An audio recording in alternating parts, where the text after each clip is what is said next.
एकजना नेताले पटक पटक भनिराखेका छन् यो केपी ओलीको समयमा एसपीपी अथवा स्टेट पार्टनरशिप प्रोग्राम केपी ओलीको समयमा ल्याएको थियो। ओली नेतृत्वको सरकारले नै एसपीपी गरेर सैन्य गठबन्धनतिर देशलाई लैजाने कामको सुरुवात गरेको हो र यसको जिम्मा उनले नै लिनुपर्छ। हामी चाहिँ मान्दैनौँ। एसपीपी खारेज गराइ छाडिन्छ भएर मैले बोलेपछि चुनौती भएको थियो पार्लियामेन्टमा।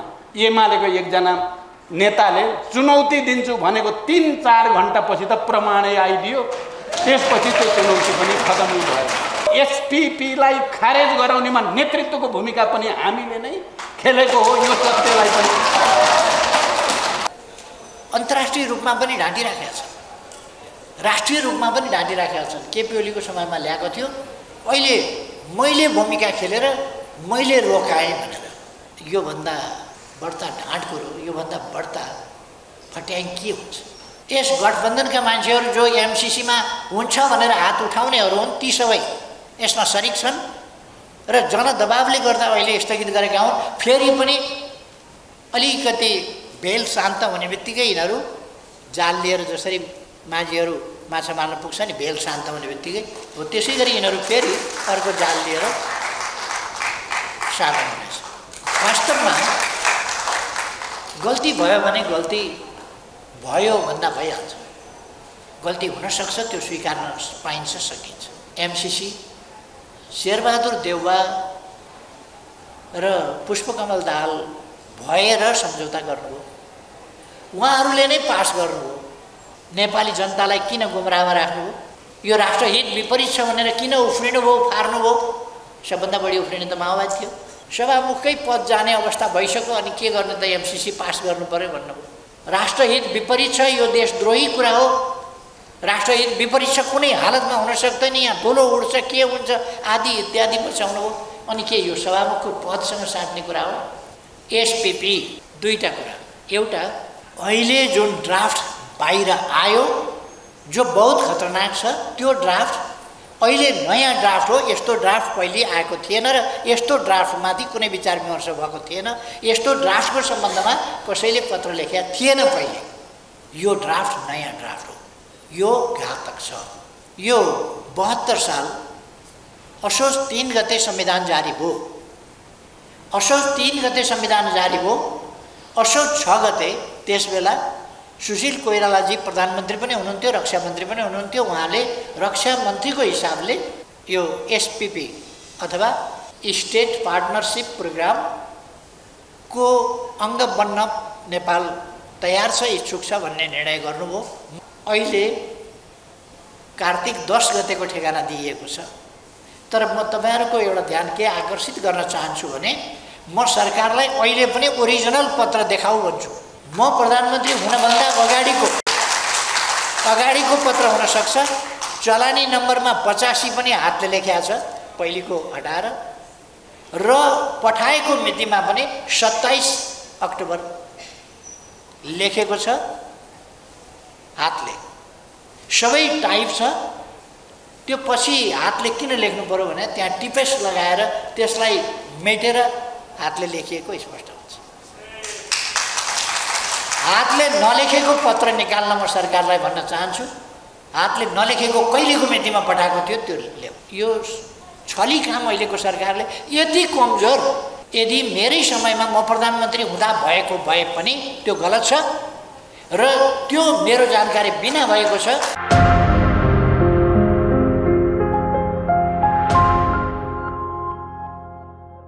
शिक्षा विधाका प्रबुद्ध महानुभावहरू, उहाँहरूको क्षमता र योगदानको पहिचान नेपाली जनताका अत्यन्तै प्रिय आदरणीय नेता जननेता मदन भण्डारीको 71औं जन्मदिन। यस घडीमा म उहाँप्रति आदर, सम्मान, श्रद्धा अर्पण गर्न चाहन्छु र उहाँले नेपाली समाजका लागि जे दिनुभएको छ सबभन्दा महत्त्वपूर्ण कुरा विचार। त्यसका निम्ति उहाँप्रति नेकपा एमालेको तर्फबाट र प्रगतिकामी शान्तिकामी न्यायपूर्ण र समृद्ध समाज बनाउनु पर्छ भन्ने सबै जनताको तर्फबाट आभार पनि व्यक्त गर्न चाहन्छु।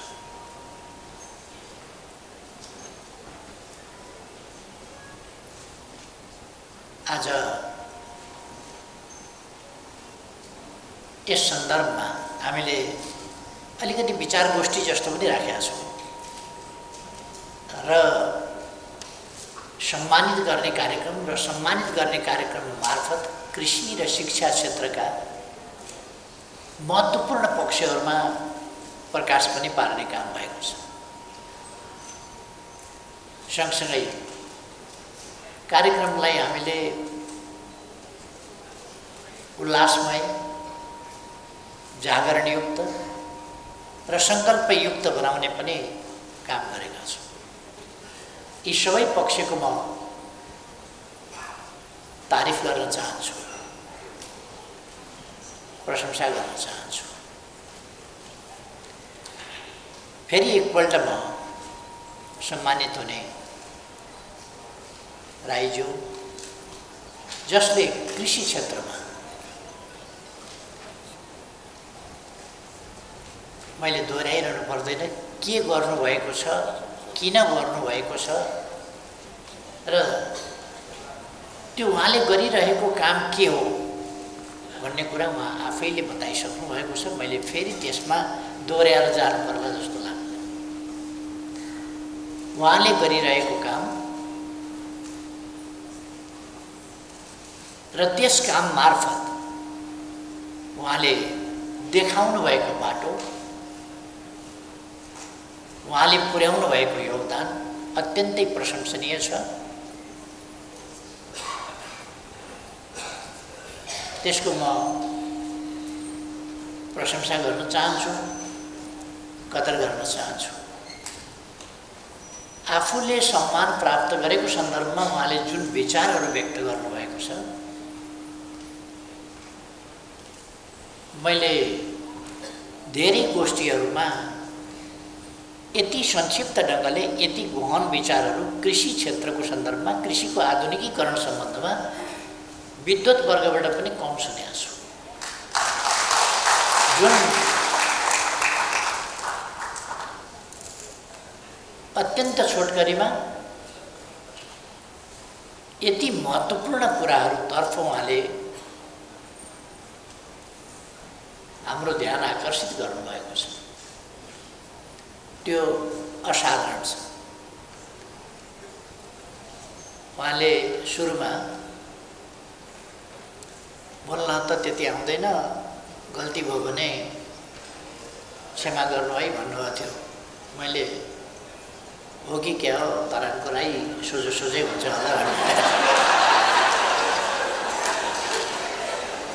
पछि कुरा सुन्दै गएपछि त त्यो काँचो चाँदी, काँचो जस्तो होइन, सिक्का सिक्का भएर छापिएको पनि निक्लिन्छ पट्ट।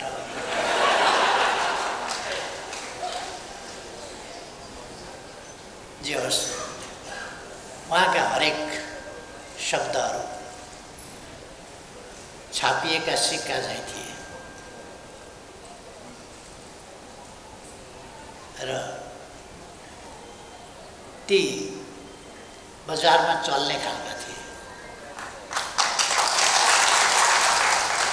र तिनीहरूले मान्छेको जीवनमा सकारात्मक प्रभाव पार्ने खालका थिए।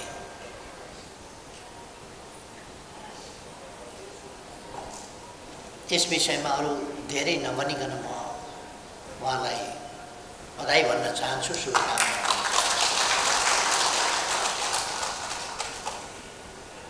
मेरो विचारमा मलाई लाग्छ अर्को दिशाबोधमा अथवा अर्को कुनै सन्दर्भमा उहाँका आजका विचारहरूको उतार अवश्य प्रकाशित हुनेछ र ढिलो नगरिकन, त्यो ढिलो गरेर होइन, ढिलो नगरिकन यी कुराहरूलाई प्रसारित गर्नु जरुरी छ। अर्को शिक्षाको क्षेत्रमा एउटा नयाँ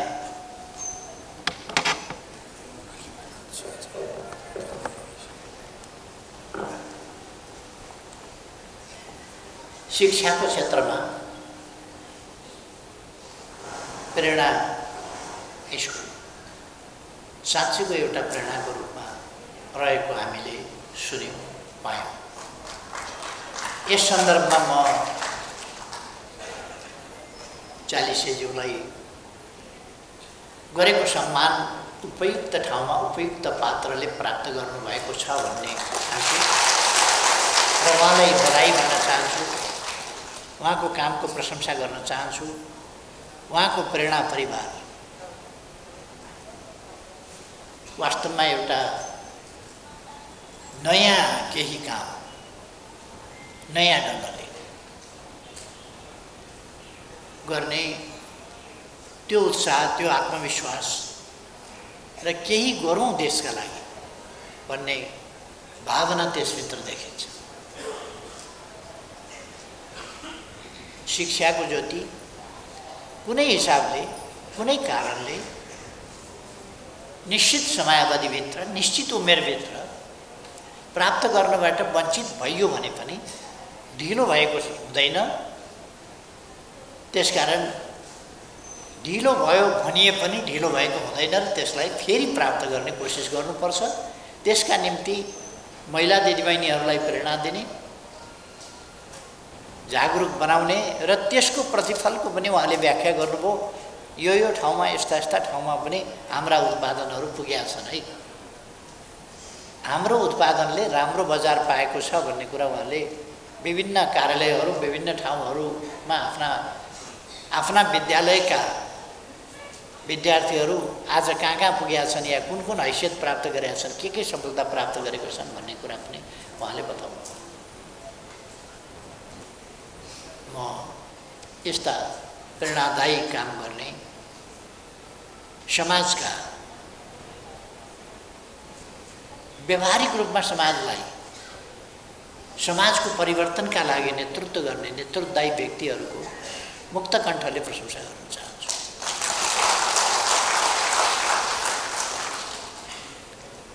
उहाँहरूको छनौटका लागि छनौट समितिलाई धन्यवाद भन्न चाहन्छु, उहाँहरूको पनि प्रशंसा गर्न चाहन्छु। छनौट सजिलो कुरा हुँदैन,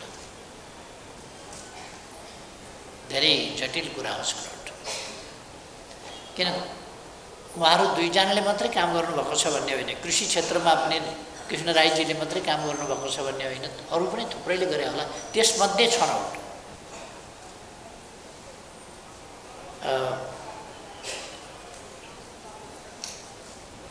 किसान महासङ्घले विभिन्न प्रशिक्षण कार्यक्रमहरू, तालिम कार्यक्रमहरू, सिपमूलक तालिम कार्यक्रमहरू कृषि सम्बन्धी सञ्चालन गर्दा कृष्ण राईजीलाई लिएर जानु र किसानहरूको एउटा राष्ट्रिय गुरु बनाउन जरुरी छ। उहाँले त्यो काम गर्न सक्नुहुन्छ र उहाँको कृषि सम्बन्धी बुझाइ धेरै गहिरो मैले पाएँ। यस अभियानलाई लिएर जान जरुरी छ र अहिलेसम्म पनि प्रेरणा जस्ता विद्यालयहरूको जरुरी छ, किनभने अहिले पनि बालविवाह आदि अनेक कुराहरू वा गरिबीका कारणले कलिलो उमेरमा शिक्षाबाट वञ्चित भएका महिलाहरू थुप्रै हुनुहुन्छ। उहाँहरूलाई शिक्षाबाट वञ्चित भएको भए नै गर्न पर्ने अवस्थाबाट निकाल्न जरुरी छ, बाहिर निकाल्न जरुरी छ। त्यसका निम्ति यस्तो व्यक्तित्वहरू एउटा प्रेरक व्यक्तिको रूपमा, एउटा अभियन्ताको रूपमा परिचालित हुनु जरुरी छ। आज देश विदेशका खर्चहरूबाट अभियन्ताहरू, कर्मीहरू विभिन्न भेटिन्छ, तर प्रतिफल चाहिँ के निस्कियो अभियन्ताहरूका अभियानबाट? कतिले ग्रेजुएसन गरे, कतिले मास्टर्स गरे, या कतिले जीवन स्तरमा परिवर्तन ल्याए, त्यो त्यति साह्रो बाहिर आएको छैन। अभियानहरू परिणाममुखी हुनुपर्दछ। अभियानहरू जीवनलाई परिवर्तन दिने खालका हुनुपर्दछ। अभियान आफू अगाडि लागेर गर्नुपर्दछ। अभियान दृष्टान्त, नमुना, उदाहरण प्रस्तुत गरेर सञ्चालन गर्नुपर्दछ। अभियान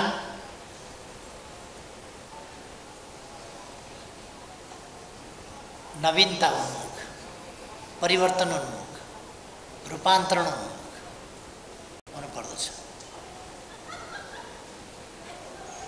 अभियानहरू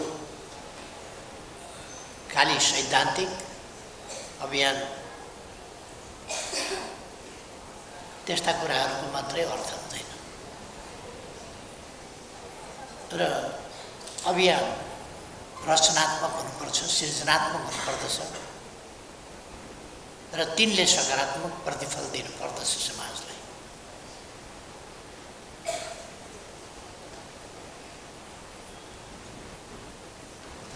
अभियान चिनिया लेखक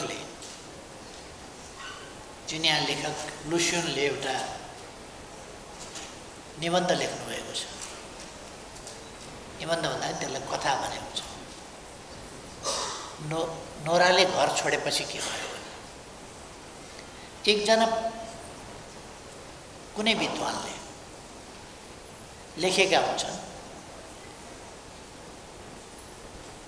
विद्रोह स्वरूप समाजमा रहेको असमानता, महिला र पुरुषमा भएको असमानतालाई हेरेर देखेर त्यो अनुभूति गरेर विद्रोही भएर नोराले घर छोड्छिन्। विद्रोही भएर नोरा घर छोड्छिन्। तर घर छोडेर के भयो त त्यसपछि? अनि लुसियनले त्यसपछि नोराले घर छोडेपछि के भयो त्यसपछिको कथा, त्यसपछिको निबन्ध लुसियनले सुरु गर्छ। नोराले विद्रोह गरिन्, घर छोडिन्। एउटा धक्का भयो, एउटा क्रमभङ्ग भयो, एउटा छलाङ पनि भयो होला, तर त्यसपछि के भयो? महाविपत्ति। महाविपत्तिभन्दा परतिर केही पनि निस्किएन, किनभने नोराले घर छोडेपछि कहाँ गइन्? उनमा एउटा जागरण आयो कि यो असमानता भयो, बुझिन्? असमानता ठिक छैन, असमानता सहनु हुँदैन। तर समानताका निम्तिको वास्तविक परिणाम दिने र सकारात्मक परिणाम ल्याउने त्यस्तो उपलब्धिपूर्ण विद्रोह, त्यस्तो उपलब्धिपूर्ण जागरण र त्यो जागरणले ल्याउने परिवर्तनको प्रयास चाहिँ कस्तो हुनुपर्छ? नोराले घर छोडेर कहाँ गइन्? माइत। अनि माइतीमा चाहिँ बेग्लै समाज छ र त्यहाँ चाहिँ समानता छ र उनको घरमा मात्रै असमानता भएको र माइतमा पनि उस्तै छ। माइत जान हिँडेकी छन् भने अलिक परतिर पुगेपछि उनले सोच्न सक्छन् माइतीमा पनि त उस्तै हो। आखिर महिला र पुरुषको बिचमा समानता त छैन। उनको कदम रोकिन्छ, उनी साथीको घरतिर मोडिन्छन्। साथीको घरमा चाहिँ असमानता नभएको हो र फेरि त्यहाँ पनि उस्तै छ, त्यहाँ पनि किन जाने? त्यता पनि उनको कदम रोकिन्छ। अब कहाँ जाने? धर्मशालातिर? त्यहाँ पनि उस्तै असमानताका पीडितहरू छन् र त्यहाँ पनि असमानतै छ, कहाँ जाने? अथवा असमानता छ भनेर छोडेर भागेर हुँदैन। असमानताको विरुद्ध सङ्घर्ष गर्नुपर्दछ र त्यसलाई समानतामा ल्याउनु पर्दछ। उहाँहरूले बेठिक भइरहेको देख्नुभयो, बेठिक भइरहेको परम्परागत खेतीले प्रतिफल नदिएको देख्नुभयो। 55 रुपियाँ लगानी गरेर खेती गर्यो भने त्यसको 35 रुपियाँ मात्रै रिटर्न आउँछ, प्रतिफल 35 रुपियाँको आउँछ अथवा घाटा हुन्छ। तर यो यस्तो बिजनेस हो, उहाँको शब्दमा पनि थियो, यो यस्तो बिजनेस हो, यस्तो उद्योग हो जो सबभन्दा आधारभूत, सबभन्दा महत्त्वपूर्ण, जहाँ सबै मानिसको जीवन अडेको छ। खानेकुरा बिना त कोही पनि बाँच्दैन। त्यसपछिका हुन् अरू कुरा भनेका त जीवन पछिका कुरा हुन्, बचाइ पछिका कुरा हुन्, बाँचेपछि हुने कुरा हुन्। त्यसकारण सबभन्दा आधारभूत उद्योग त के हो भन्दा कृषि नै हो। सबभन्दा ठुलो उद्यम के हो, सबभन्दा प्राथमिक आवश्यकता के हो, खाना।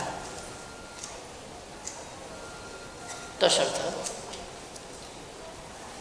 यो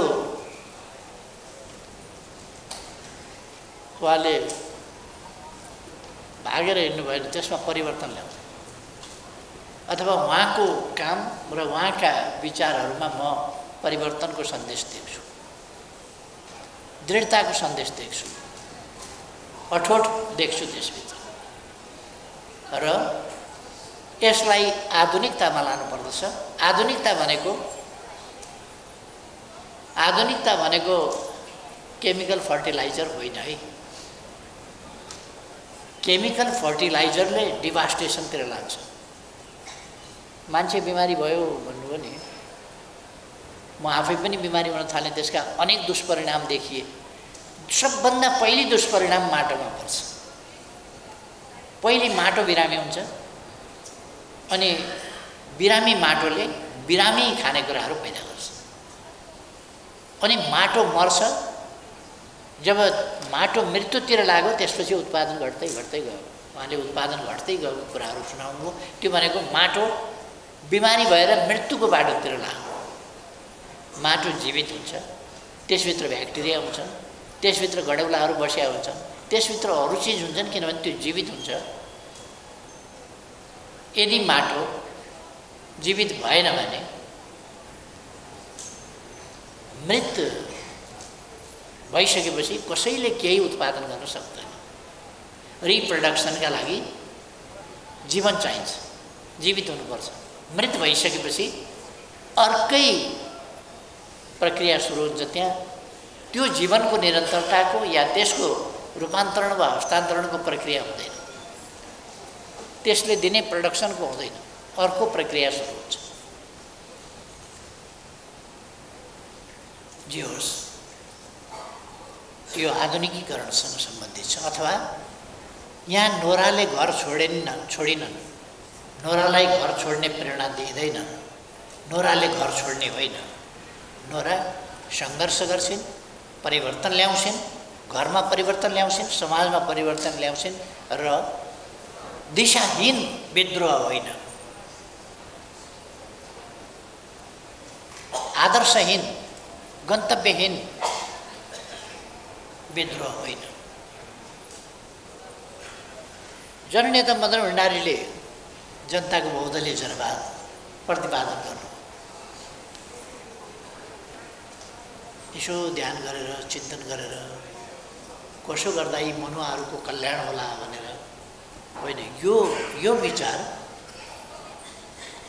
अघि कृष्ण राईजीले कृषिको सम्बन्धमा जसरी आफ्ना अनुभवबाट उम्रिएका विचारहरू बहुत सटिक ढङ्गले प्रस्तुत गर्नुभयो।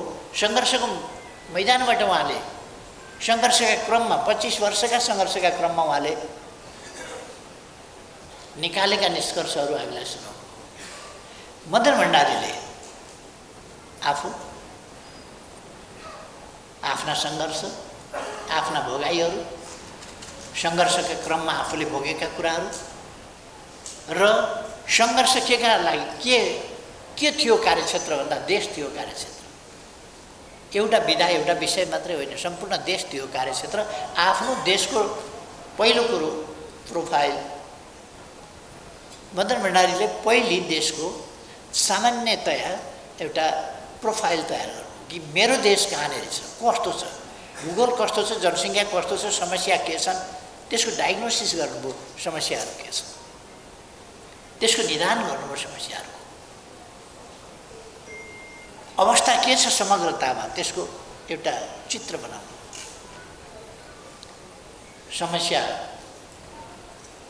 कारण हुन्छ, समस्या हुन्छ, तिनको समाधान पनि हुन्छ र राष्ट्रिय रूपमा समाज परिवर्तनका निम्तिका सङ्घर्षहरूका अनुभवलाई लिएर र राष्ट्रिय मात्रै होइन अन्तर्राष्ट्रिय स्तरमा मानव जातिले गरेका उहिलेदेखि अहिलेसम्मका चिन्तनका, व्यवहारका, सङ्घर्षका अभ्यासहरू, तिनीहरूलाई हेरेर मदन भण्डारीले जनताको बहुदलीय जनवादमा त्यसलाई सिन्थेसिस, त्यसको निष्कर्षको रूपमा जनताको बहुदलीय जनवाद प्रतिपादन गर्नुभयो।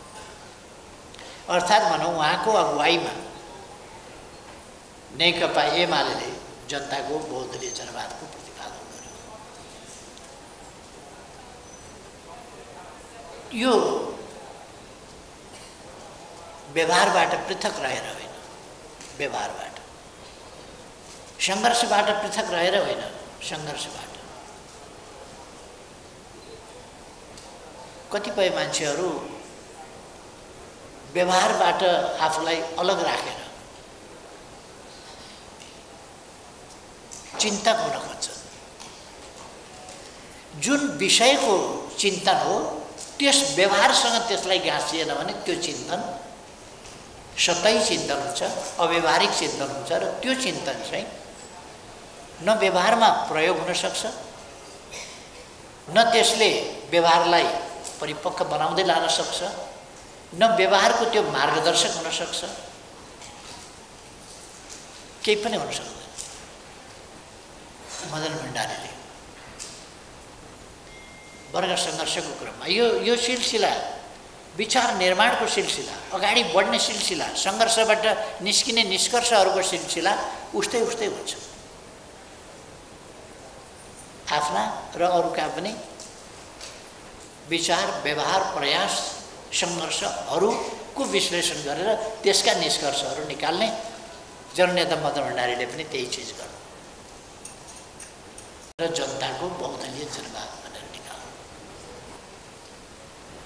कतिपय मानिसले यसलाई त्यति बेलाको सङ्कट मोचनको कुरा मात्रै ठाने कि अन्तर्राष्ट्रिय कम्युनिस्ट आन्दोलनमा तत्काल उत्पन्न भएका सङ्कटहरू कसरी समाधान गर्ने भन्ने सन्दर्भमा मदन भण्डारीले यसरी विचारहरू निकाल्नुभयो। जनताको बहुदलीय जनवाद जसले सङ्कट मोचन गर्यो भन्ने कुरा मात्रै सोचे अथवा त्यस ढङ्गले त्यस तहमा सोचे। त्यो कुरा एउटा तत्कालीन परिस्थिति, तत्कालीन सङ्कटहरू पनि जनताको बहुदलीय जनवादको प्रतिपादनका प्रेरक तत्त्व हुन सक्छ। त्यति बेलाको परिस्थितिको कुनै मतलब थिएन होइन, त्यो परिस्थितिको मतलब थियो र त्यस परिस्थितिको पनि सामना गर्न थियो। तर प्रश्न त्यस परिस्थितिको सामना मात्रै होइन,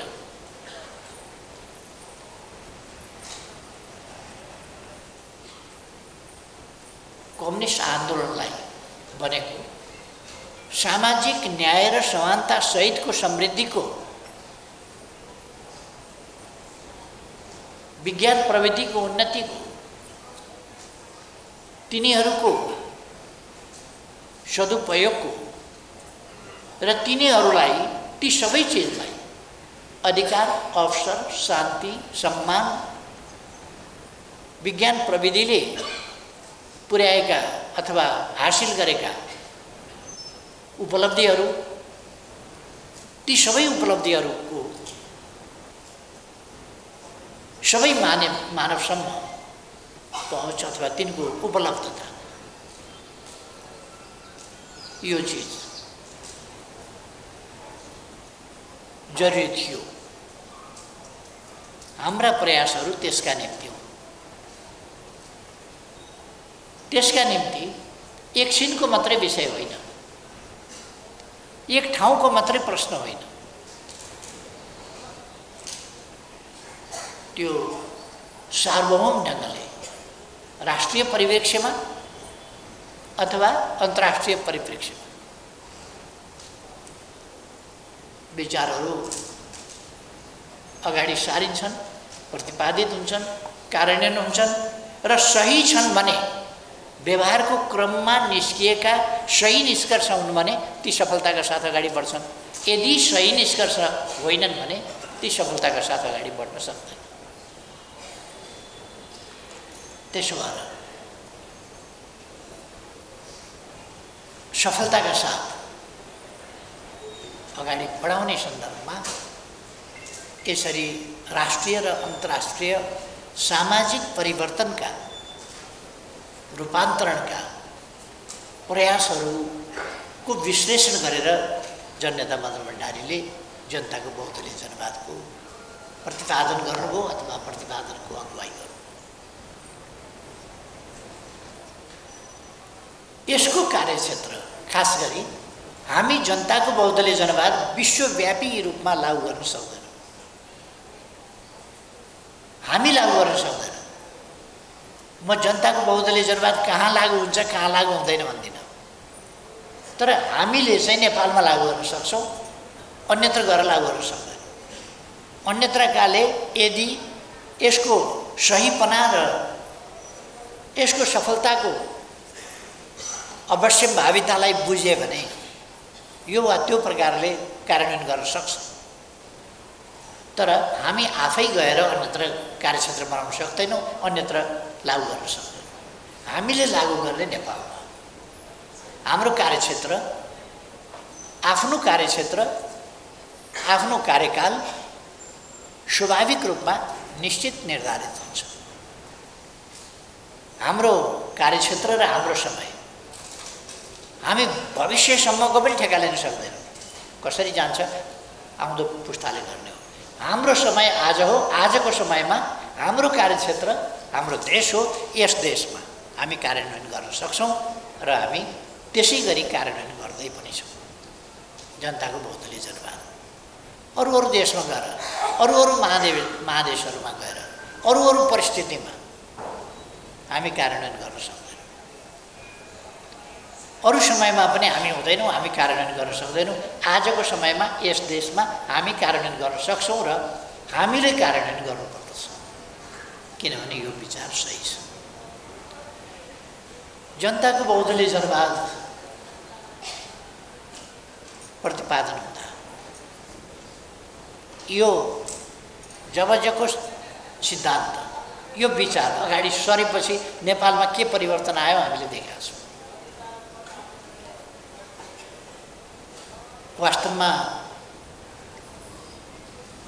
विभिन्न पार्टीहरू उहिलेदेखि पार्टीहरू विक्रम सम्वतको अघिल्लै शताब्दीदेखि पार्टीहरू स्थापना त भए, तर सम्पूर्ण रूपमा पार्टीहरूले आफ्नो सही गन्तव्य हो भन्ने गन्तव्य ठिक ढङ्गले पहिल्याउन सकेका थिएन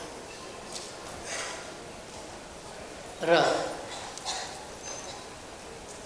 कम्युनिस्ट पार्टीको स्थापना, कांग्रेस पार्टीको स्थापना, अरू पार्टीको स्थापना, जुन पार्टीको स्थापना भयो भने तिनले परिवर्तनको प्रबल आकांक्षा राखेका थिए, तर वास्तविक गन्तव्य कस्तो हुनुपर्दछ, गन्तव्य के हो र त्यस गन्तव्यमा कसरी पुग्ने भन्ने कुरा र त्यो गन्तव्यका मूलभूत कुराहरू के हो त्यसमा बढी स्पष्टता दिन सकेका थिएनन्। जुन कुरा जनताको बहुदलीय जनवादमा आइपुग्दा हामीले बढी स्पष्टताका साथ बाटो सहित थियौँ। नेपाली समाजको गन्तव्य के हो, यहाँका जनताभित्र या नेपालभित्र नेपालीहरूभित्र रहेका वर्गहरू कस्ता छन्, चिन्तन प्रणालीहरू कस्ता छन्, पेसाहरू कस्ता छन्, व्यवसायहरू कस्ता छन्, तिनका मनस्थिति कस्ता छन्, तिनका समस्या कस्ता छन् र तिनको समाधान कस्तो हुन सक्दछ, यी सबै विषयमा जनताको बहुदलीय जनवादले खास मार्गदर्शन गरेको छ। यो सीमित छैन, जस्तो प्रजा परिषद स्थापना भयो, अत्यन्तै महत्त्वपूर्ण ऐतिहासिक काम हो। तर प्रजा परिषदले गणतन्त्रात्मक क्षेत्रसम्म या गणतन्त्र हुनुपर्छ, जनगणतन्त्र भन्नेसम्म त्यो समानताको त्यो बिगुल फुकिहाल्ने बेला भएको रहेनछ। पछि अरू संस्थाहरू बन्दै गए, त्यसले पनि गणतन्त्रको कुरा गर्न सकेन। कम्युनिस्ट पार्टीको स्थापनापछि कम्युनिस्ट पार्टीले गणतन्त्र ल्यायो, सैद्धान्तिक तवरमा त्यो गन्तव्य बन्यो। अब नीति कस्तोबाट जाने, कस्तो परिस्थिति छ भन्ने कुरा कहिले कहिले शस्त्र सङ्घर्षको वकालत गर्ने, कहिले शस्त्र सङ्घर्ष भनेको छुनै नहुने भन्ने। नेपाली कङ्ग्रेस कहिले शस्त्र सङ्घर्ष गर्यो, उसैले आफैले पनि सहभागी भयो, तर कहिले शस्त्र सङ्घर्ष आफूले गर्दै नगरेको जस्तो यिनीहरू हिंसावादी, हतियार उठाउनेहरू आदि भनेर चर्चा गर्ने गर्छ र मौका प्रस्त व्याख्या गर्ने गर्छ। त्यो सैद्धान्तिक स्पष्टता थिएन कि कहाँनिर कस्तो अवस्थामा हतियार उठ्छ, कस्तो अवस्थामा उठ्दैन। ती कुराहरूलाई जनताको बहुदलीय जनवादले बहुत स्पष्टताका साथ, यदि समाजको परिवर्तन र रूपान्तरणका लागि शान्तिपूर्ण संवैधानिक बाटाहरू बिल्कुल अवरुद्ध छन्, निहत्ता र असङ्गठित जनसमुदायलाई सङ्गठित र सशस्त्र राज्य सत्ताले तिनका आम हितहरूलाई, जायज हितहरूलाई दमन गर्नका लागि हिंसाको प्रयोग गरेर अवरोध खडा गर्छ भने, समाज परिवर्तनको र न्यायतर्फको यात्रालाई अवरोध गर्छ भने, त्यस्तो अवस्थामा जनताले प्रतिरोध गर्न सक्दछ। प्रतिरोध गर्छ नै। जनतालाई कसैको इजाजत चाहिँदैन। इतिहासमा कहिल्यै जनताले कसैको इजाजत लिएको छैन, बलात् परिवर्तन गरेको छ। जब शान्तिपूर्ण ढङ्गले परिवर्तनका सम्भावनाहरू छन् वा शान्तिपूर्ण ढङ्गले संवैधानिक बाटाहरू खुला छ, कहिले कहिले संवैधानिक बाटाहरू खुला हुँदैन, तर संवैधानिक बाटा खुला नभए पनि शान्तिपूर्ण ढङ्गले ती संवैधानिक व्यवधानहरूलाई पनि पराजित गर्न सकिन्छ भने शान्तिपूर्ण बाटोबाट जान पर्छ। यदि प्रतिक्रियावादी शक्तिहरूको, जनविरोधी शक्तिहरूको, परिवर्तनका बाधक शक्तिहरूको ताकत जनताको शक्तिलाई परिवर्तनका निम्ति व्यवधान पुर्याउन सक्ने छैन भने, जनताको चेतना माथि उठिसकेका छ भने, जनता सङ्गठित भइसकेका छ भने, जनता आन्दोलित भइसकेको छ भने र प्रतिक्रियावादी शक्तिहरू त्यस हैसियतमा छैनन् भने त्यहाँ हिंसा गरिरहनु पर्ने आवश्यकता छैन। जनताको सचेत, सङ्गठित, सक्रिय दबावले परिवर्तन हुन सक्छ।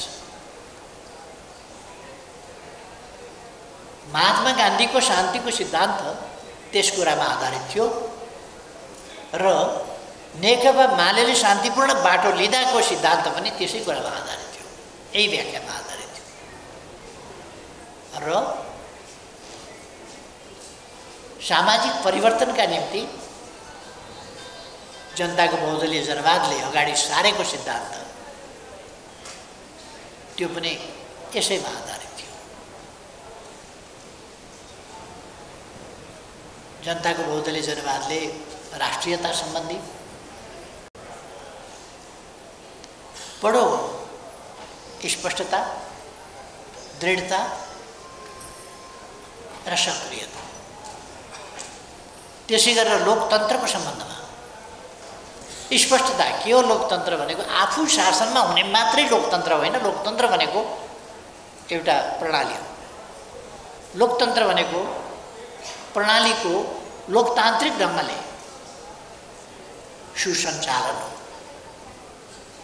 लोकतन्त्र भनेको सम्पूर्ण क्षेत्रमा न्यायोचितता हो, न्यायको स्थापना हो र अभ्यास हो।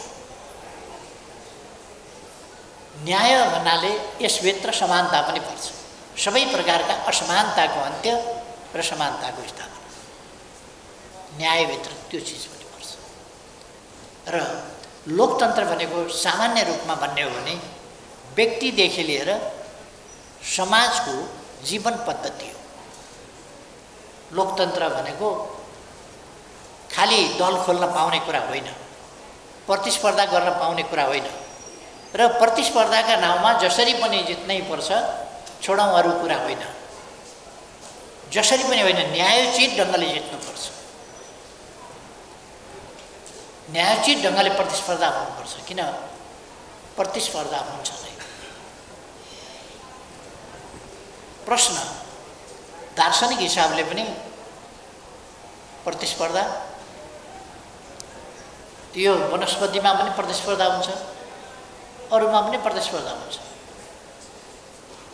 हरेक चिजमा प्रतिस्पर्धा हुन्छ र तिनीहरू अगाडि जान्छन् जो प्रतिस्पर्धी क्षमता राख्छन्। त्यसमा प्रतिस्पर्धी क्षमता बढी हुन्छ।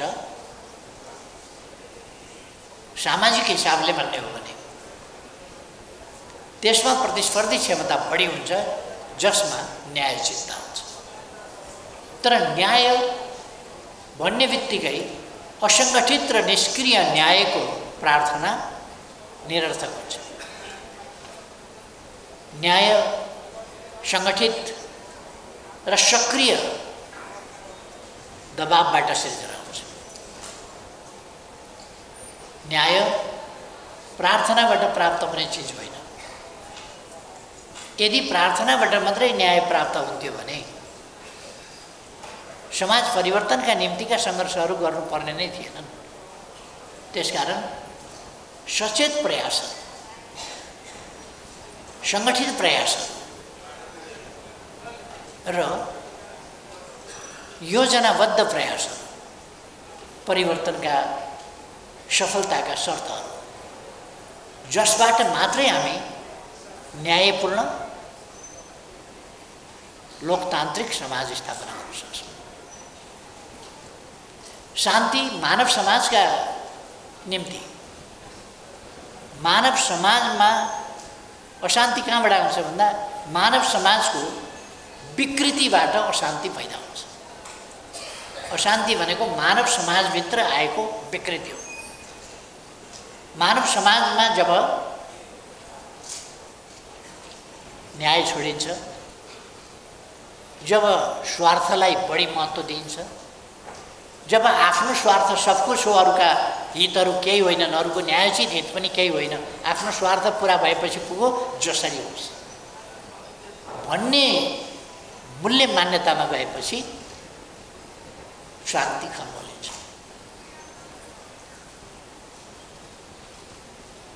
अर्काको भाग खोज्न थालेपछि शान्ति खम्बलिन्छ।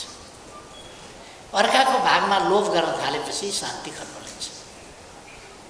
अर्काको सफलतामा ईर्ष्या र डाह गर्न थालेपछि शान्ति खम्बलिन्छ। किन आफ्नै मनमा पनि त्यो ईर्ष्या डाहले गर्दा अशान्ति पैदा हुन्छ। त्यसकारण यो अशान्ति भन्ने चिज नै मानवीय प्रवृत्ति, सचेत प्रवृत्ति र न्यायोचित प्रवृत्ति र त्यसबाट पैदा हुने चिज होइन।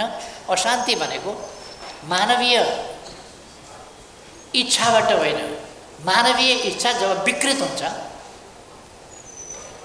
मानवीय आकाङ्क्षाहरू जब विकृत हुन्छन् र मानव समाजमा जब विकृति आउँछ, वैचारिक र व्यवहारिक रूपमा विकृति आउँछ, तब हिंसा पैदा हुन्छ। यसर्थ जनताको बहुदलीय जनवादले मानव समाजमा विकृति होइन, सुकृति आउनुपर्छ, न्यायोचितता छाउनुपर्छ, यसतिर जोड गर्छ।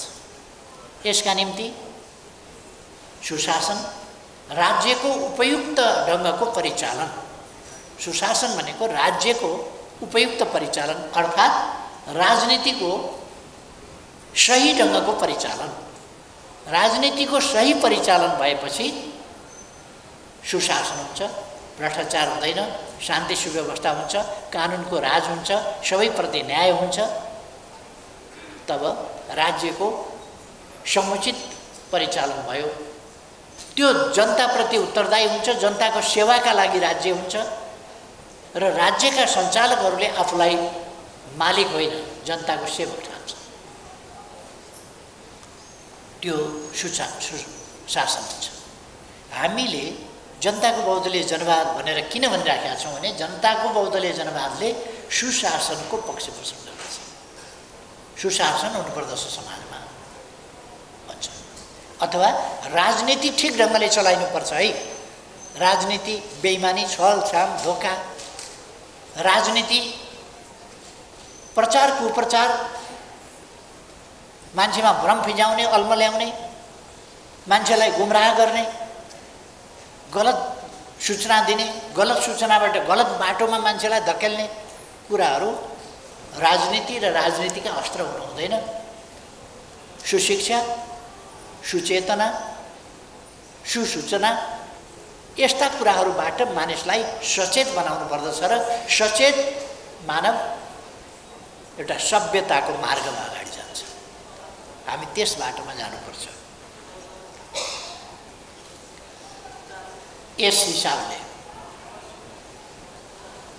लोकतन्त्र राज्यमा सुशासनको पक्षमा हुन्छ।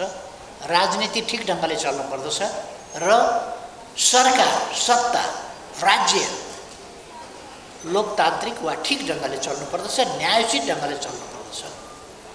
जहाँबाट अरू थिति व्यथिति उत्पन्न हुन सक्दैन। यदि राज्य ठिक ढङ्गले चल्यो भने व्यथिति उत्पन्न हुन सक्दैन। त्यस्तो अवस्थामा केही अशिक्षाका कारणले, फेरि केही स्वार्थका कारणले वा केही बाह्य घुसपैठ आदिका कारणले अनेक प्रकारका अस्वस्थताहरू पैदा गर्न खोज्दछन्, समाजमा सुशासन बाँड्न खोज्दछन्। त्यस्ता कुराहरूलाई नियन्त्रण गर्नुपर्छ र अलिकति नियन्त्रण बढी जनचेतना फैलाउने काम, अलिकति नियन्त्रण बढी सचेतनताको अभियान, त्यो चिजको बाटो लिनुपर्दछ। जनताको बहुदलीय जनवादले भनेका कुराहरू थिए। अब त्यसै गरेर आर्थिक क्षेत्रमा विकास, सामाजिक क्षेत्रमा विकास। आर्थिक क्षेत्रमा विकास भनेको उत्पादन, उत्पादकत्व वृद्धि र समाजलाई सम्पन्न बनाउने कुरा मात्रै होइन। समाजको हरेक पक्ष, हरेक व्यक्ति पछाडि पर्नु हुँदैन र पछाडि परेकोलाई पनि अगाडि ल्याइनु पर्दछ र कमसेकम मानवोचित, जैविक र प्राकृतिक न्यायोचित आवश्यकताहरूको परिपूर्ति हुने तहसम्मको मानवोचित तहमा आर्थिक समृद्धिलाई पुर्याउनु पर्छ। खाने, लाउने, आवास आदि इत्यादि, छोराछोरी पढाउने, स्वास्थ्य, शिक्षा जस्ता कुराहरूदेखि लिएर आधुनिक सुविधाहरूसम्म विज्ञानले नदिँदाखेरि त हिजो हामी तराईतिर बस्दा पङ्खै अम्किन्थ्यौँ होला, जाडोतिर बस्दा अलिक के आगो बाल्थ्यौँ होला, कि अलिक उनसुन केहीमा चाहिँ लटपटिन्थ्यौँ होला, लोटपटिन्थ्यौँ होला, केही गर्थ्यौँ होला न्यानोका लागि। आज त एसीको जमाना छ नि, कति टेम्परेचरमा लगाउने। अब यो चाहिँ आज विज्ञानले उपलब्ध गराएका सुविधाहरू, ती चिजहरू उपलब्ध गराउनु पर्दछ, प्राप्त हुनुपर्दछ मान्छेलाई, हरेकलाई। बाटा बनेका छन् भने गाडी कुदाउन किन नपाउने? प्लेन चलेका छन् भने त्यसमा टिकट काटेर उड्न किन नपाउने? बस चलेका छन् भने त्यसमा टिकट काटेर चढ्न किन नपाउने? रेल चलेको छ भने रेल चल्न पर्यो, चलेको छ भने टिकट काटेर हिँड्न किन नपाउने? यो सबै स्थितिका लागि मान्छे सक्षम हुनुपर्दछ। हरेकले रेल किन्न सक्नुपर्छ, प्लेन किन्न सक्नुपर्छ भन्ने छैन। यो हरेकले किन्ने विषय पनि होइन। सार्वजनिक यातायात त्यसै कारण भनिन्छ। र विकसित भएपछि फेरि आवश्यकताहरू पनि परिवर्तन हुन्छ। न्युयोर्क जस्तो ठाउँमा भन्ने हो भने गाडी शौकका लागि कसैले राख्ला, नत्र भने गाडीको न्युयोर्कभरिका लागि आवश्यकतै पर्दैन।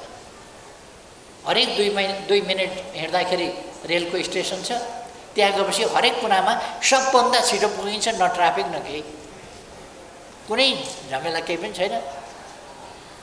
2 मिनट स्टेसनसम्म जान लाग्ने हो। त्यसपछि त्यसकारण मान्छेले प्राइभेट कार भरसक राख्न चाहँदैन, किनभने प्राइभेट कार राख्यो भने 1 घन्टा ट्राफिकमा पर्नुपर्छ, 2 घन्टा ट्राफिकमा पर्नुपर्छ, बाटो घुम्दा घुम्दै ठिक हुन्छ।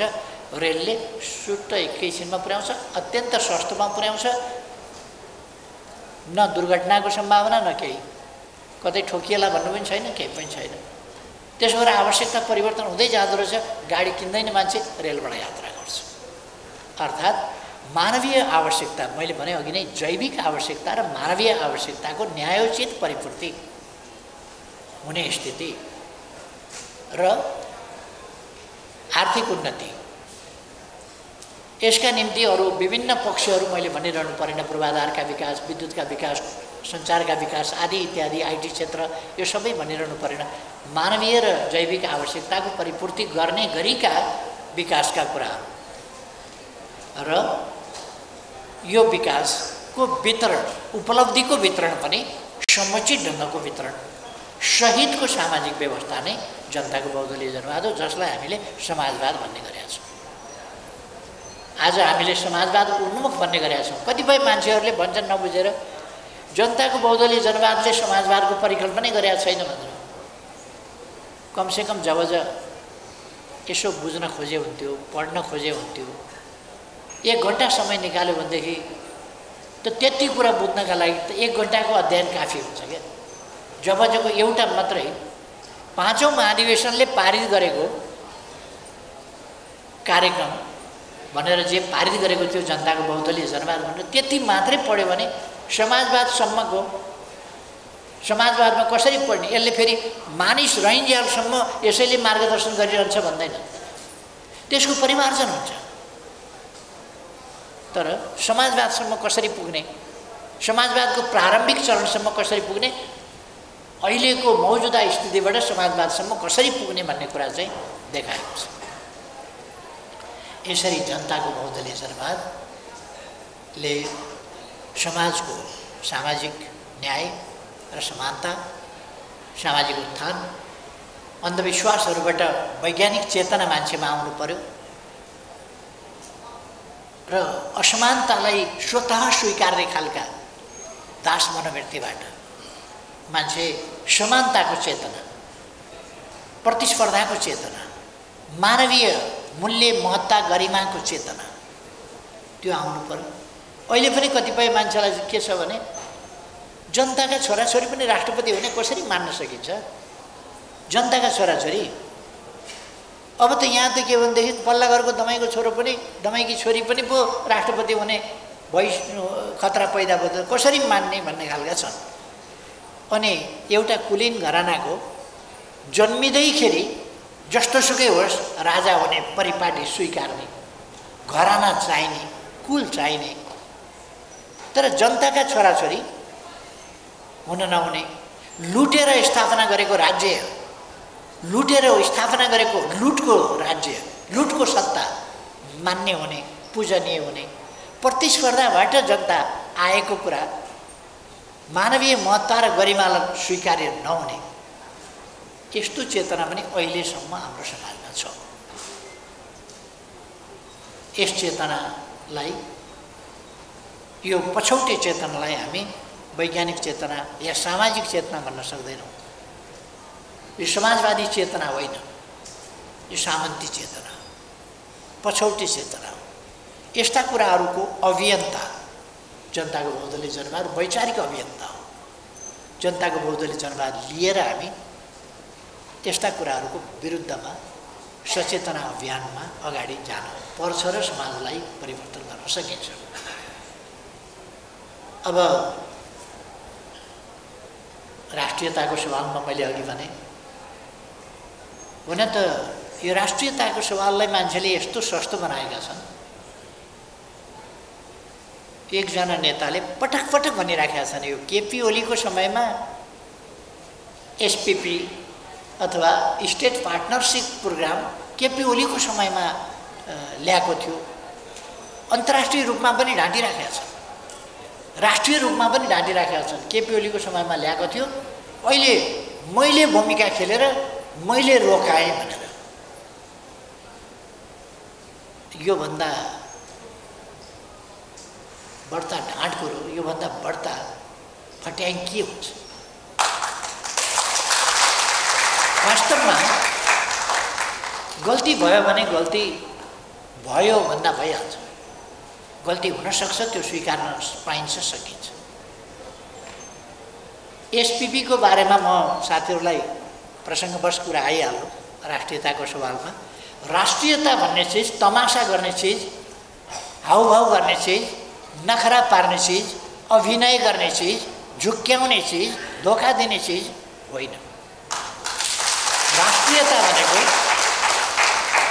आफ्नो देश, आफ्नो भूगोल, आफ्नो राष्ट्र, आफ्नो राष्ट्रियता, आफ्नो जनता, आफ्नो सभ्यता, आफ्नो संस्कृति, आफ्नो समाज,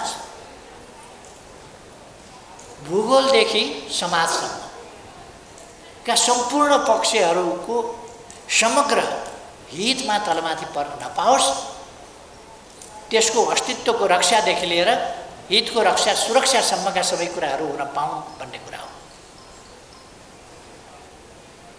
एमसीसी शेरबहादुर देउवा र पुष्पकमल दाहाल भएर सम्झौता गर्नुभयो। उहाँहरूले नै पास गर्नुभयो, अरूको बारेमा त चर्चै गर्नु परेन नि, स्पष्टै छ। उहाँहरूले सम्झौता गर्नुभयो, उहाँहरूले पास गर्नुभयो। बिचमा एउटा वातावरण यस्तो बिगार्नुभयो, उद्यमसँग बिगार्नुभयो। किन त्यत्रो हल्लाखल्ला गरेर किन उफ्रिनु परेको थियो? किन सडक भत्काउनु परेको थियो? किन प्रहरीसँग झडप गर्नु परेको थियो? किन बाटामा हिँड्ने मान्छेलाई ढुङ्गा हान्नु परेको थियो? सबभन्दा बढी त माओवादीले गर्यो नि त्यो कुरा। प्रचण्डको निर्देशनमा गरे नि मान्छेले त्यो कुरा। किन गर्नु परेको थियो? अरू अघि पछि छोडिदियो। अस्ति सेप्टेम्बर 29मा एमसीसीलाई पत्र लेख्ने प्रधानमन्त्री र प्रचण्डले एमसीसीलाई अस्ति सेप्टेम्बर 29मा 4-5 महिनाको समय देऊ, सरकारी खर्चमा मान्छेलाई लटपट्याएर हामी पास गराउँछौँ। त्यही छ त लेख्या त। सरकारी खर्चमा सबैलाई लटपट्याएर, पत्रकारलाई पनि किनकान गरेर सबै लटपट्याएर हामी पास गराउँछौँ भन्ने लेख्या छ त्यो पत्रमा। पढ्नुभयो होला यहाँहरूले। शब्दानुवाद नभएर मेरो कुरामा भावानुवाद भएको हुनसक्छ,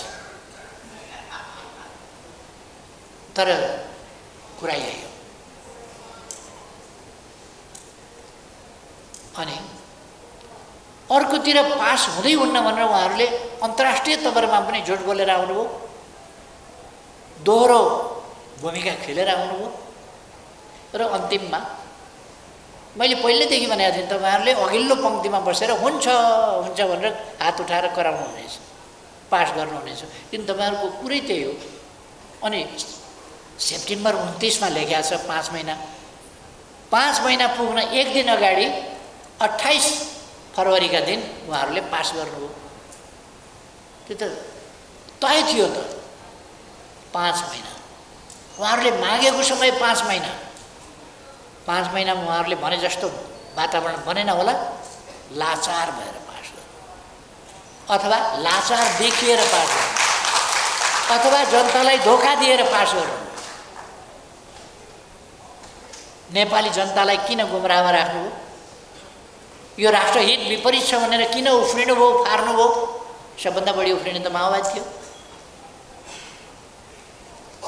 अनि सभामुखकै पद जाने अवस्था भइसक्यो, अनि के गर्ने त? एमसीसी पास गर्नु पर्यो भन्नुभयो। राष्ट्रहित विपरीत छ, यो देशद्रोही कुरा हो। राष्ट्रहित विपरीत छ, कुनै हालतमा हुन सक्दैन, यहाँ धुलो उड्छ, के हुन्छ आदि इत्यादि बचाउनु हो। अनि के यो सभामुखको पदसँग साट्ने कुरा हो? सभामुखको पद जाने भयो, त्यसो भएपछि यस्ता कुराको सहारा लिने हो? यस्तो तर्कमा उहाँहरूले भन्नु पऱ्यो नि यो राष्ट्रिय हितको पक्षमा छ त्यसकारण पास गरेँ, अथवा राष्ट्रहितको पक्षमा छैन तर पनि पास गरेँ, किनभने मलाई राष्ट्रहितको मतलब छैन, सभामुख जोगाउनु छ। उहाँहरूले त त्यही भन्नुभयो अन्तिममा, राष्ट्रहितको मतलब छैन, सभामुख जोगाउनु छ, त्यसकारण पास गरेँ। अहिले भन्दै हुनुहुन्छ कति बुद्धिमत्तापूर्ण, कत्रो बुद्धि हाम्रो, दुनियाँलाई उफारियो, देशभक्तका नारा दिइयो, सडकमा लडाइयो, के नगरियो, अन्तिममा आएर पास गराइयो। अहिले एमसिसीमा त्यस्तै कुरा गर्दै हुनुहुन्छ, यसमा एसपिपीमा त्यस्तै कुरा गर्दै हुनुहुन्छ। एसपिपी म प्रचण्डजीलाई, उहाँ सरकारमा हुनुहुन्छ, उहाँहरू गर्न नहुने गर्न हुने सबै काम गर्दै हुनुहुन्छ त। म उहाँहरूलाई भन्न चाहन्छु एसपिपी दुईटा कुरा।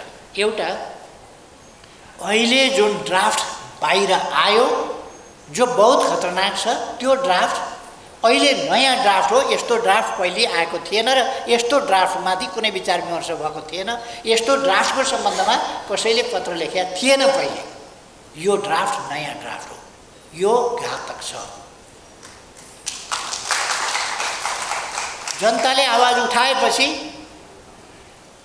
ठिक छ पास गर्छौँ भन्दै हुनुहुन्थ्यो, बिस्तारो अलिकति जनताले डरै दबाब दिएपछि पछाडि सरेर हामी पास गर्दैनौँ भन्नेमा जानु।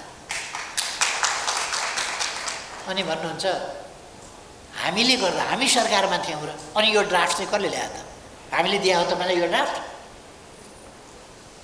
यो 72 साल असोज 3 गते संविधान जारी भयो। असोज 3 गते संविधान जारी भयो। असोज 6 गते त्यसबेला सुशील कोइरालाजी प्रधानमन्त्री पनि हुनुहुन्थ्यो, रक्षा मन्त्री पनि हुनुहुन्थ्यो। उहाँले रक्षा मन्त्रीको हिसाबले यो एसपिपी अथवा स्टेट पार्टनरशिप प्रोग्रामको अङ्ग बन्न नेपाल तयार छ, इच्छुक छ भन्ने निर्णय गर्नुभयो, मन्त्री स्तरीय निर्णय। त्यो निर्णय अनुसार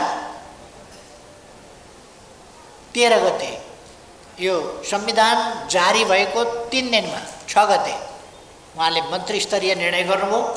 13 गते आश्विनमा सुशील कोइरालाजी नै प्रधानमन्त्री हुनुहुन्थ्यो। त्यसबेला उहाँले यो रक्षा मन्त्रालयले नेपाली सेनालाई पत्र लेख्यो, यस सम्बन्धमा पत्राचार गर्नु र नेपाल पार्टनर बन्ने, एसपिपीको अङ्ग बन्ने कुरा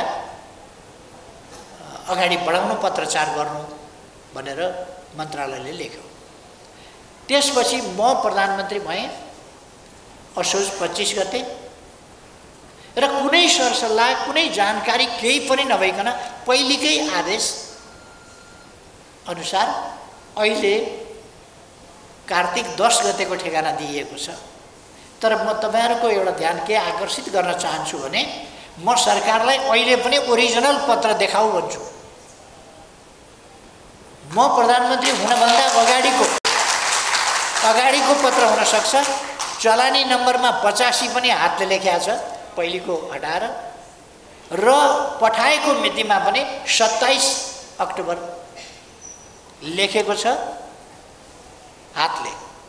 सबै टाइप छ। त्यो पछि हातले किन लेख्नु पर्यो भने त्यहाँ टिपेस लगाएर त्यसलाई मेटेर हातले लेखिएको स्पष्ट हुन्छ। हातले नलेखेको पत्र निकाल्न म सरकारलाई भन्न चाहन्छु। हातले नलेखेको कहिलेको मितिमा पठाएको थियो त्यो ल्याऊ।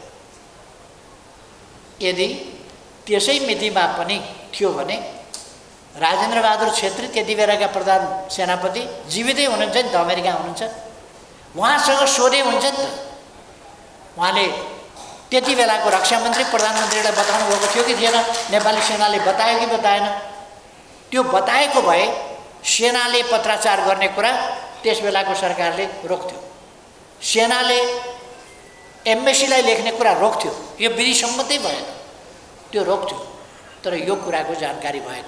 तर म के विश्वस्त छु भने यो पनि अझ 27 अक्टोबर भनेर जुन मिति लेखिएको छ त्यो 27 चाहिँ हातले लेखिएको छ। अरू सबै टाइप 27 तारिक चाहिँ हातले, किनभने त्यसमा केरमेट गर्नु पर्यो।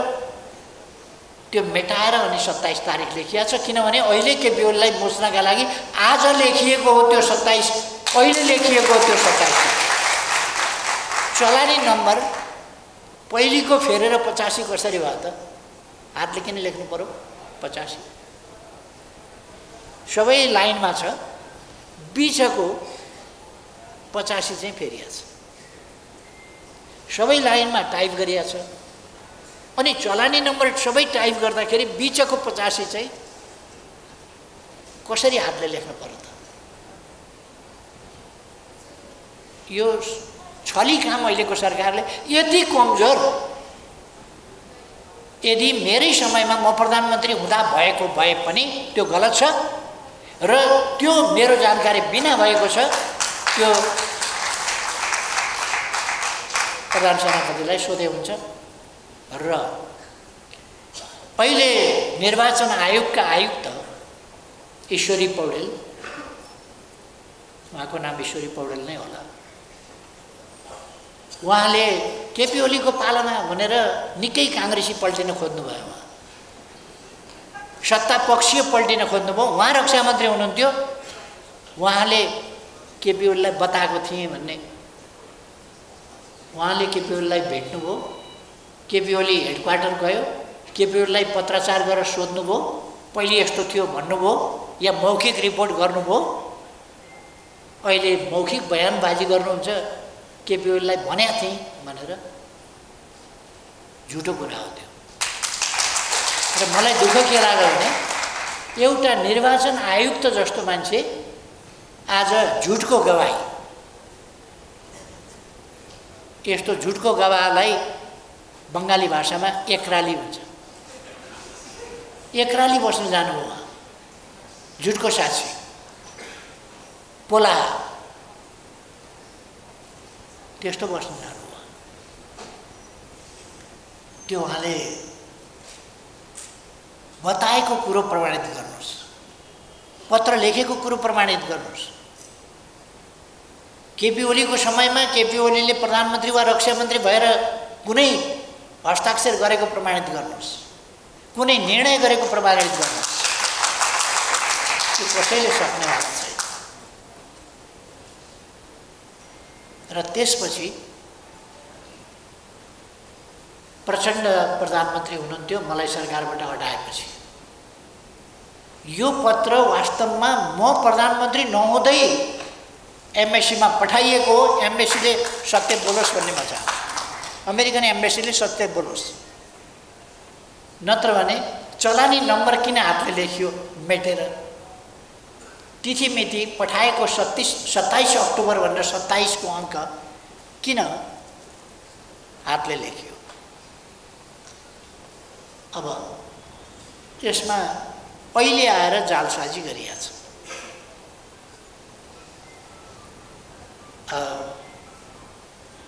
त्यसपछि 74 साल वैशाख 24 गते प्रचण्ड प्रधानमन्त्री भएकै बेला वैशाख 24 गते फेरि अर्को पत्र पठाएको छ।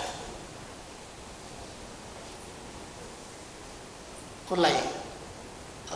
एसिया पेसिफिक, के अरे Indo Pacific headquarter. Indo Pacific headquarter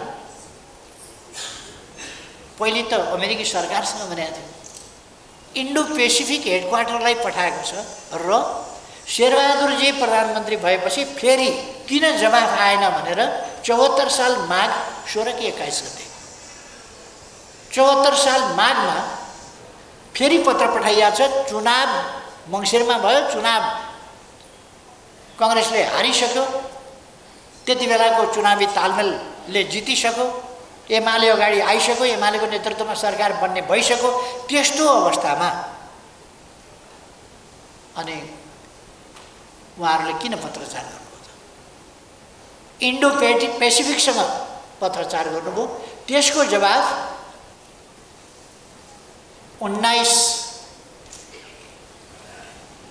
2019 को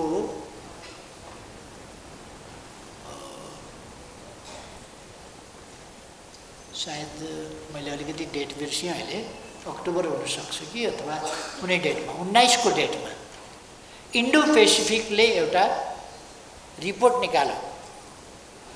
इन्डो पेसिफिकले निकालेको रिपोर्टमा नेपाल र श्रीलङ्का नयाँ सहभागी भए। इन्डो पेसिफिक स्ट्राटेजीमा नेपाल र श्रीलङ्का सहभागी भए भन्यो। त्यो पाएपछि त्यति बेला म प्रधानमन्त्री थिएँ र मैले यो के भनेको तत्काल खोजी नीति गरेँ।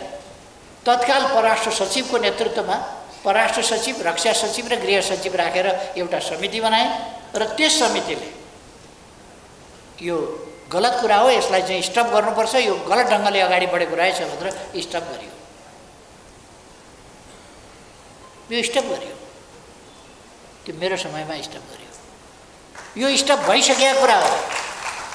हामीले थाहा पाइसकेपछि यसलाई स्टप गरियो। 19 मै स्टप भइसक्यो हो। सन् 2019 मा 3 वर्ष अगाडि नै स्टप भइसकेको कुरा हो यो। अहिले अर्को ड्राफ्ट ल्याएर अनि भित्रभित्रै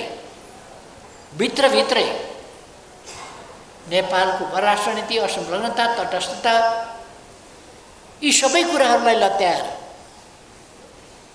नेपालका आधारभूत परराष्ट्र नीतिलाई लत्याएर एउटा गलत चिज अगाडि सार्न खोज्यो र यसरी गलत चिज अगाडि सार्न खोजेर देशको परराष्ट्र नीतिलाई गम्भीर घाटा पार्न खोजियो, जसमा हामीले ब्रेक गरेका छौँ।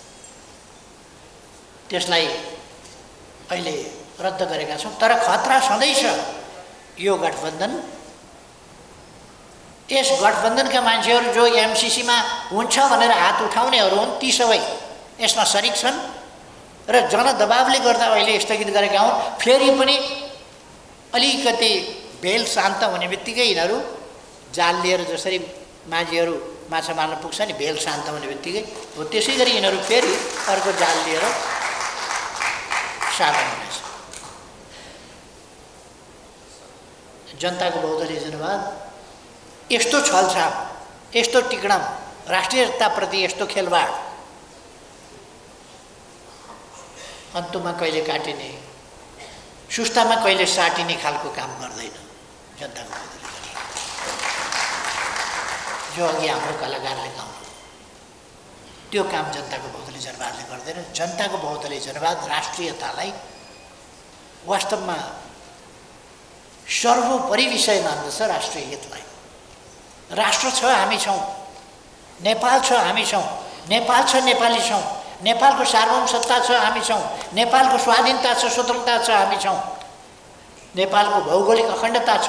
त्यसकारण हामी आज यस हैसियतमा छौँ। त्यसकारण जनताको बहुदलीय जनवादले यो कुरा भन्छ। जनताको बहुदलीय जनवादले राष्ट्रियताप्रतिको दृढता व्यक्त गरेकै हुनाले आज हामी चुच्चे नक्सा पाएका छौँ।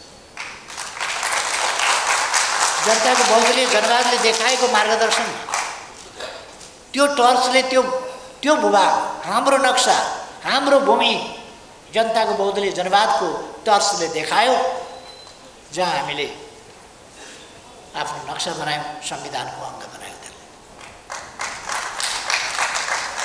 त्यसकारण हामीले जनताको बहुदलीय जनवादलाई त्यस रूपमा भन्नुपर्छ र जननेता मदन भण्डारीलाई त्यो